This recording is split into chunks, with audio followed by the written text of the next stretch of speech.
Eu acabei de ler esse livro aqui que se chama O Avesso da Pele, do Jefferson Tenório, Literatura Brasileira, e como eu já disse aqui em outras vezes, a importância de um redator SEO, ler outras coisas que não só teoria, mas também literatura, e esse livro aqui é um bom exemplo disso. Bom, basicamente a sinopse é um jovem rapaz, o Pedro, que está contando ali a história do pai dele, a história da mãe, até mais ou menos envolver o nascimento dele ali, de uma perspectiva racial, ou seja, é um menino pardo, que tem um pai negro, mas que não é retinto, uma mãe também negra que não é retinto, e aí ele passa por toda a história, tanto dos pais dele, quanto a dele próprio, e falando um pouquinho sobre como o racismo impacta isso. Mas o que eu quero trazer, além dessa questão racial, que é muito forte no livro, muito importante, que quem, assim como eu, é pardo, vai se identificar muito rápido ali com as situações que o Jefferson narra, de uma forma muito relacionável, né? Uma literatura ali muito tranquila de você assimilar, a forma como ele escreve é muito coloquial para o dia a dia,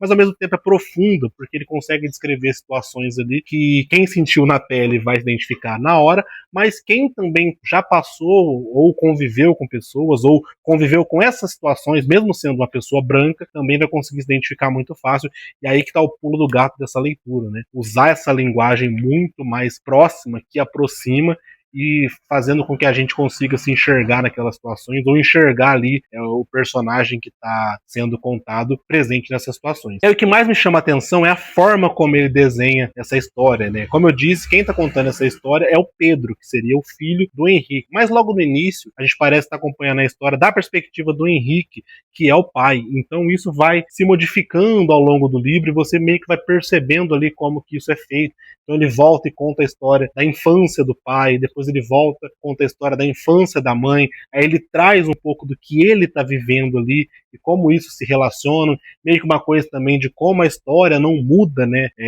Mesmo gerações, né? As coisas que um preto sofria em gerações passadas ainda é muito parecida com as que o preto sofre hoje. Obviamente que ele está falando de Porto Alegre, que é uma cidade que tem as suas características próprias, mas ainda assim a gente consegue achar pontos de identificação em qualquer lugar que você viva. E acho que isso que é a força dessa redação, né? A força de como ele escreve essa história, conseguir conectar com o leitor em vários níveis. Ele vai conectar muito mais com quem é preto, com quem passou por essas situações, mas também vai conectar com quem é branco e está aberto ali a ouvir aquela mensagem. Isso em diversos pontos históricos, né? Ele vai e volta no tempo a cada capítulo, brincando. Primeiro ele fala da pele, depois ele fala do avesso da pele, ou seja, do que não tem tanto a ver com a pele, tem a ver com o ser humano. Acho que isso é a maior força da literatura desse livro, é a maior coisa que a gente pode tirar para aplicar num dia de redação, de qualquer trabalho que a gente for fazer. E é isso, ó, literatura nacional, O Avesso da Pele, Jefferson Tenório. Recomendo muito a leitura.